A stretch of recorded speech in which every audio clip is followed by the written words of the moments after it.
पहला स्टॉक कौन सा लता मैम आज के लिए? हाँ, बीएससी मैंने हाँ 2250 में लिया था 10 शेयर। 2250 पे। ओके। हाँ, हाँ लॉन्ग टर्म के लिए रखना चाहती हूँ। बढ़िया है भाई, 600 रुपए का मुनाफा हो रहा है लॉन्ग टर्म के लिए। आस्था भाई, बॉम्बे स्टॉक एक्सचेंज गजब करा हुआ है, क्या रीरेट हुआ पिछले कुछ दिनों में, क्या मूव्स बने। 2000 से 3000 की ऑलमोस्ट जर्नी तो ऐसे पलक झपकते पूरी हो गई, और ब्रोकरेजेस बुलिश भी हो रहे हैं, मान रहे हैं कि अब वो एफएनओ में भी टर्नओवर खींचना शुरू कर दिया, एटलीस्ट इसके बैंकर्स वगैरह ने। ये आप लोग हेम सिक्योरिटी से बैंकर्स में ट्रेड करा रहे हो नहीं करा रहे हो? हम लोग कराते हैं लेकिन बहुत ज्यादा नहीं, मेजरली हमारा अभी एनएससी कंसंट्रेशन पे ही होता है। पीएमएस है। अच्छा, ये बीएससी क्या करना है मैम का? बढ़िया ट्रेड ग्रिप में 600 650 रुपए ऊपर चल रहा है, लॉन्ग टर्म के लिहाज से रखने लायक है या नहीं? रखने लायक तो है, लेकिन आशीष इसने कुछ दिनों पहले एकदम से बहुत बढ़िया एक लगातार रन अप दिया है, तो हाँ। बहुत ज्यादा चल गया है, तो हो सकता है थोड़ा सा सांस भरे, थोड़ा सा नीचे आए, तो वो एक बात लग रही है। बाकी कोई दिक्कत नहीं है। तो मैम अगर नीचे भी आता है तो आप घबराइएगा मत, बने रहिए। अभी इनिशियल जो टारगेट मुझे लग रहा है वो देखने में आएगा, वो 2920 2950 तक के रहेंगे। तो अगर आपको जल्दबाजी नहीं है प्रॉफिट लेने की, तो मैं आपको बने रहने की सलाह दूंगी। लेकिन अगर आप चाह रहे हो कि थोड़ा बहुत लो, तो चाहो तो फिर 1/4 पोजीशन जितने भी शेयर है उसकी 1/4 में बुक करो, लेकिन बाकी रखना ही है, क्योंकि लॉन्ग टर्म में ये बढ़िया और भी रिटर्न देता हुआ नजर आएगा। शॉर्ट टर्म में हो सकता है एक तरफा चाल आई है, तो हो सकता है कि थोड़ा सा नीचे आए। ओके माधवी मैम, अगला सवाल कौन सा? आईएक्स पे है, ओके 100 शेयर से 156 के भाव से है। थोड़ा बहुत सुधरा तो है लोअर लेवल से, नहीं तो काफी गिर गया था बीच में स्टॉक। आस्था क्या करना चाहिए भाई? अब वो ठीक है, मोनोपोली डेंट होनी है उस बात का डर सता रहा है, लेकिन अब वो सीजन आ रहा है जब I am sure power trading वगैरह बहुत पिकअप होनी है, गर्मियों के सीजन में डिमांड वांड शूट अप करेगी। आईएक्स है कैसा? मेरा अभी भी 9-10 रुपए का नुकसान हो रहा है। बिल्कुल, और जिस तरह से वॉल्यूम भी सुधरे हैं इस एक्सचेंज पे, लास्ट क्वार्टर के रिव्यू में इन्होंने 17% वॉल्यूम भी बढ़ा के दिखाए हैं, तो वो भी एक अच्छा पॉइंट है, क्योंकि कॉस्ट कंट्रोल कंपनी ने काफी बढ़िया किया है। मुझे लगता है कि इसमें भी बने रहा जा सकता है। टारगेट इनिशियली मुझे ऐसा लगता है कि जो रखा जा सकता है वो 158 से 165 का रहेगा। तो 158 से 165 के टारगेट्स के लिए अभी तो बने रहे। स्टॉप लॉस इसमें भी रहेगा, वो 134 का रहेगा। तो 134 का स्टॉप लॉस लगाइए, 158 से लेके 165 के टारगेट्स के लिए बने रहिए इस काउंटर पे।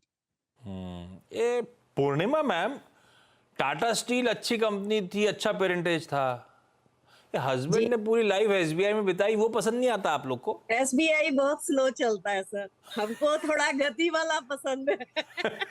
वो थोड़ा बढ़े घटे तो प्रॉफिट लेने में मजा आता है।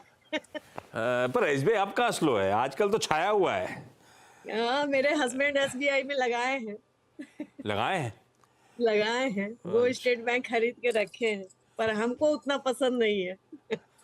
अच्छा चलिए, ये जो स्टॉक्स मूव कर रहे हैं लोअर लेवल से, जिसने निफ्टी बैंक की मदद करी, आपकी स्क्रीन पे दिखाता हूं। एसबीआई तो रखा हुआ डॉक्टर साहब ने, बाकी जरा स्टॉक्स फायर करिएगा। कोटक महिंद्रा बैंक खींचिए जरा स्क्रीन पे, आईसीआईसीआई बैंक दिखाइए। ये सारे के सारे स्टॉक्स एकदम से जो पिछले आधे घंटे के मूव्स थे, एकदम से देखिए क्या मूव्स आए सारे स्टॉक्स में। इवन एसबीआई जो मैम से चर्चा कर रहे थे अपन, सबके सब दिग्गज कंट्रीब्यूट करते हुए निफ्टी बैंक के उस नए रिकॉर्ड जर्नी पे।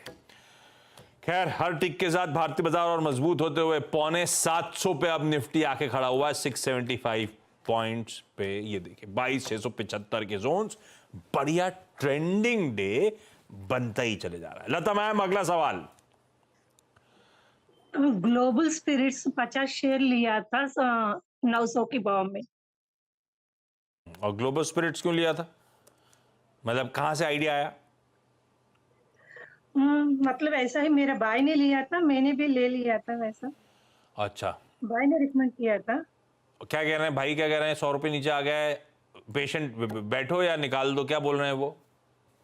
मैं ऐसा रखती हूँ, जब तक मुनाफा नहीं आया तब तक तो रखती हूँ, लॉन्ग टर्म इन्वेस्ट करें ऐसा। नहीं, हाँ ठीक है, जब तक मुनाफा ना आए, लेकिन कंपनी अच्छी होनी चाहिए। आस्था से जान लेते हैं, ग्लोबल स्पिरिट्स भाई आस्था लॉन्ग टर्म के लिहाज से पोर्टफोलियो में रखने लायक है क्या?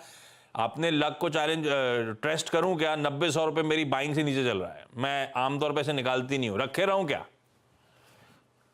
मेरे हिसाब से तो होल्ड ही करना चाहिए, क्योंकि आशीष अभी क्या नुकसान बहुत है, वो बुक करने का मतलब नहीं आता है। और फिर अगर रिजल्ट्स राउंड द कॉर्नर है तो थोड़ा सा मेरे हिसाब से वेट करना बेटर रहेगा। तो मैं अभी इनको होल्ड करने की सलाह दूंगी ग्लोबल स्पिरिट्स के काउंटर में। और इसमें अब जो टारगेट यहाँ पे रखा जा सकता है, वो तकरीबन मुझे लगता है कि एक बार ऊपर में तेजी कंटिन्यू रही तो ये 870 874 तक आने की पूरी कोशिश करेगा। वहां तक आएगा तब तक नतीजे भी आएंगे, तो वो दोनों तरफ से हमें एक बार होल्ड करना ही बेटर ऑप्शन लग रहा है, तो मैं होल्ड करने की ही सलाह दूंगी। इनिशियल टारगेट 870 रखिए। स्टॉप लॉस अगर आपको कुछ रखना है तो मेरे हिसाब से बढ़िया जो स्टॉप लॉस आ रहा है वो 770 के आसपास का आ रहा है। फिलहाल के लिए तो होल्ड करें, काफी पिटा हुआ स्टॉक है। 870 875 मतलब मोटा मोटी आपकी खरीद की तरफ, भाव की तरफ जाएगा। मैम होल्ड कर लेते हैं, और चाहो तो 770 पे स्टॉप लॉस लगा के होल्ड करो। होपफुली कुछ रिकवरी के ट्रेड्स प्ले आउट हो। फरवरी का टेलीकॉम डेटा भी अब आपकी स्क्रीन पर आता हुआ। एयरटेल ने फरवरी में 15.3 लाख कंज्यूमर्स, ग्राहक जोड़े हैं फरवरी के महीने में। ये इतना ही मैग्नीट्यूड से मेरे ख्याल से जनवरी का अपडेट, कुछ ही दिन पहले तो जनवरी आया था। जियो ने 36 लाख नए ग्राहक जोड़े, 50 के आसपास जोड़े थे जनवरी में, उसके ऊपर 30-40 और जोड़ लिए। वोडाफोन आइडिया का वेटेड है, पिछले कुछ लगातार हर महीने से घट ही रहे हैं। इस बार वोडाफोन आइडिया के नंबर्स दिखेंगे तो पता चलेगा, अभी तक चले नहीं है, लेकिन ये ठीक है, जैसा रन रेट वैसे ही था। जियो और सबसे ज़्यादा ऐड कर रहा है, भारतीय एयरटेल सेकेंड नंबर पे, और आई एम श्योर वोडाफोन के अगर ट्रैक रिकॉर्ड कहता है तो ग्राहक रिड्यूस हो रहे होंगे। खैर वो स्क्रीन पर आ जाएगा। माधवी मैम, अगला सवाल। 50 शेयर है मेरे पास टाइटन के, 3798 के भाव से लिए हुए। लंबी अवधि के लिए है ना? हाँ हाँ, लंबी अवधि। भाई आस्था, मौजूदा भाव के आसपास ही खरीद, गजब के रिटर्न्स दिए, अच्छा क्वार्टरली अपडेट है, बेस बढ़ रहा है, क्या स्टोर एडिशंस, क्या रेवेन्यू का मोमेंटम, ज्वेलरी में 18% सेल्स मेरे ख्याल से बढ़ी है, अपडेट तो यही कह रहा था। कैसा लगता है टाइटन 3750 के आसपास? अच्छा, क्योंकि अपडेट भी अच्छे हैं और इनका जो वेयर्स एंड वॉचेबल्स और वेयर्स वाला जो सेगमेंट है वहां पे भी हिलियोस और रे ब्रांड की वजह से बढ़िया परफॉर्मेंस आ रहा है। मुझे अच्छा लग रहा है ये काउंटर। मैम आप इसको होल्ड करिए।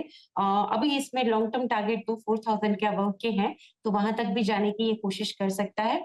होल्ड करने की सलाह है इस काउंटर पे, लेकिन स्टॉप लॉस बढ़ा रखिएगा मैम, क्योंकि छोटे मोटे डिप्स में ट्रिगर हो जाएगा स्टॉप लॉस, और मेरे को ये लॉन्ग टर्म में रखवाना है आपको, इसलिए मैं 3500 के स्टॉप लॉस के साथ आपको बने रहने की सलाह दे रही हूँ। 4000 और उसके अबव के भी लेवल हमें देखने को मिलेंगे इस काउंटर। पूर्णिमा मैम, अगला सवाल टाटा स्टील के बाद। जियो फिन और टाटा मोटर के बारे में थोड़ा जानकारी चाहिए कि उसको खरीदना चाहिए या उसका क्या भविष्य है। जियो फाइनेंशियल सर्विसेज और टाटा मोटर्स, ये दोनों क्यों आइडेंटिफाई करे आपने? ये दोनों क्यों सिंगल आउट करे? आपने स्टडी कर रखी, ये दोनों पसंद आ रहे हैं आपको, ऐसा है क्या? हाँ, नहीं, जियो फिन रिलायंस ग्रुप का है। हाँ, तो इसीलिए थोड़ा उम्मीद हमको है उससे। हाँ। और टाटा मोटर तो टाटा मोटर है, तो इसीलिए भाई टाटा मोटर्स तो टाटा मोटर्स है आस्था, और जियो फिन की पेरेंटेज बहुत स्ट्रांग है, तो इनके दोनों स्टॉक सिलेक्शन मौजूदा भाव से लॉन्ग टर्म के लिए अट्रैक्टिव है या नहीं? देखिए, टाटा मोटर्स की बात करें तो अभी भी लिया जा सकता है तो अच्छा ही। और या थोड़ी सी गिरावट आ जाए तो और अच्छा होगा मैम। 960 970 के जोन में तो बेस्ट बाइंग बनेगी। आपको मैम टाटा ब्रांड बहुत पसंद है ऐसा लग रहा है तो आप बिल्कुल इसमें आप पोजीशन बना सकते हो। 960-70 के आसपास बनाओगे तो अच्छा रहेगा। तो थोड़ा सा रुक जाते हैं, अगर वहां तक आया तो आप बिल्कुल ले लेना। और जो इसमें लॉन्ग टर्म टारगेट्स अब हमको देखने को मिलेंगे, वो मेरे हिसाब से यहाँ पे 1165 से लेके 1200 के रहेंगे, पर ये लॉन्ग टर्म में टारगेट दे रही हूँ। जहां तक जियो की बात है, यहाँ पे मुझे लगता है कि बिल्कुल यहाँ पे तो डिप का वेट करना बनता है। तो यहाँ पे तो मतलब श्योर है कि थोड़ा सा नीचे आने दीजिए। बहुत तेज हो गया मैम, अभी नहीं हमको एंट्री करनी है, बहुत ज्यादा तेज हो गया। इसमें थोड़ी गिरावट और आती है 340 के आसपास, तभी लीजिएगा। टाटा मोटर्स में चाहे तो अभी भी थोड़ा बहुत ले सकते हैं, लेकिन जियो को तो गिरावट पे ही लेना है। Buy on dips. Tata Motors तो फिर भी अभी खरीद सकते हैं, जियो फाइनेंशियल खरीदना है तो डिप्स में ही एक्यूमुलेट करें, क्योंकि जियो फाइनेंशियल की चर्चा हो गई तो ये चैनल सीएनबीसी आवाज, इसके पेरेंट्स और जियो फाइनेंशियल के पेरेंट्स प्रमोटर्स सेम है। तो एक स्टैंडर्ड डिस्क्लेमर पुणे मैम आपके लिए भी, किसी इंडिपेंडेंट फाइनेंशियल एडवाइजर से भी एक बार कंसल्ट जरूर करिएगा। इस नोट पर Madhavi ma'am, Purnima ma'am, Lata ma'am, thank you so much इस प्लेटफॉर्म पे जुड़ने के लिए। आस्था, थैंक यू सो मच बढ़िया तरीके से सारी क्वेरीज सॉल्व करने के लिए। बता दें कि मनी कंट्रोल पर दिए गए विचार एक्सपर्ट्स के अपने निजी विचार होते हैं। वेबसाइट या मैनेजमेंट इसके लिए उत्तरदायी नहीं है। यूजर्स को मनी कंट्रोल की सलाह है कि कोई भी निवेश निर्णय लेने से पहले सर्टिफाइड एक्सपर्ट की सलाह लें।